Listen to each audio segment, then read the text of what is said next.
My friend Karen was admitted to hospital.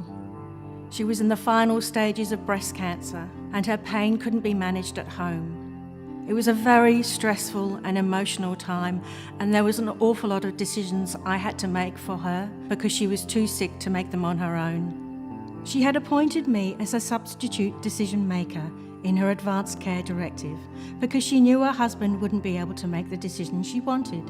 She thought he would be too upset. We had many chats over the years of what she would and wouldn't want, and all the things that really meant a lot to her. I knew that Karen didn't want to be resuscitated, and I knew that it was very important to her that her family and friends were with her when she died.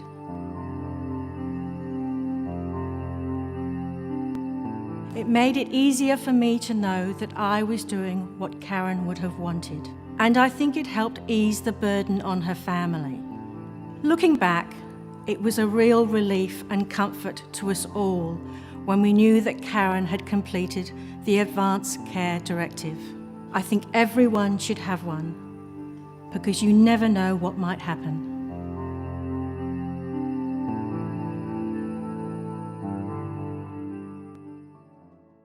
Hi, welcome back. Our next discussion will involve advanced care planning, focusing on advanced care documents. There are 3 types of legal documents. A will. This relates to your estate implemented once you die. Power of attorney and enduring power of attorney. This relates to power to take action over legal, financial matters while you are still alive. Power of attorney gives power to a nominee or nominees while you have the mental capacity, for example, when travelling overseas. Enduring power of attorney extends power to that nominee or nominees if you have lost the mental capacity or unable to communicate wishes. Valid only when written of sound mind, a lawyer or JP required as witness signatory to verify this.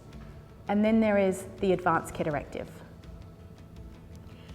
At some point in your life, there may come a time when you are unable to make a decision. This may be because of a sudden accident, a serious mental health episode, dementia or similar condition, a sudden serious stroke, unconsciousness, or being in a coma. If this happened, how would you want decisions to be made for you about your healthcare, living arrangements, and other personal matters? Who would you want making these decisions for you? An Advanced Care Directive makes it easy for others to know what your wishes are when you are unable to make these decisions yourself. It can also give you peace of mind to know that your wishes are known and will be respected if others need to make these decisions for you. The Advanced Care Directive empowers you to make clear legal arrangements for your future healthcare, end-of-life care, preferred living arrangements, and other personal matters. It replaces the existing enduring power of guardianship, medical power of attorney, and anticipatory direction with a single Advanced Care Directive form. The new Advanced Care Directive allows you to write down your wishes, preferences, and instructions for future healthcare, end-of-life care, living arrangements, personal matters important to you, and appoint one or more substitute decision makers to make these decisions on your behalf if you are unable to do so in the future.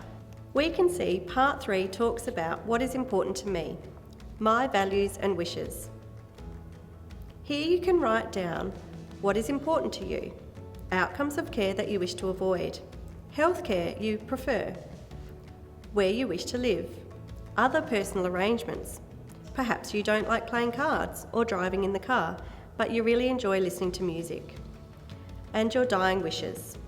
Some of the suggested statements include, if I am unable to recognise my family and friends, for example, having dementia and unable to communicate, I do not want any healthcare which prolongs my life. If I have a serious accident or illness and I am not likely to recover, I would prefer comfort care to maintain my dignity. If I am in a permanent coma and I am not likely to communicate meaningfully again, I do not want healthcare that keeps me alive and would prefer to be comfortable and allowed to die with dignity. I would like to donate my organs and tissues if possible. There are many suggested statements under each heading, and these can be used to start the conversation. You can either fill out an Advanced Care Directive online at advancedcaredirectives.sa.gov.au, or you can print out the form from this site and fill it out on paper. The booklet can be purchased from Service SA website. Once you have completed your Advanced Care Directive, if you haven't already, you will need to let your substitute decision makers know what wishes you want and get them to sign their part of the form. It would then need to be witnessed and signed off. There are numerous amount of professionals that can witness an Advanced Care Directive. Remember, once filled out and completed, make multiple certified copies. Give a certified copy to any appointed substitute decision maker. Give certified copies to those who care about you and for you, such as family, close friends, doctor, and any other health practitioner, hospital or health service you visit regularly.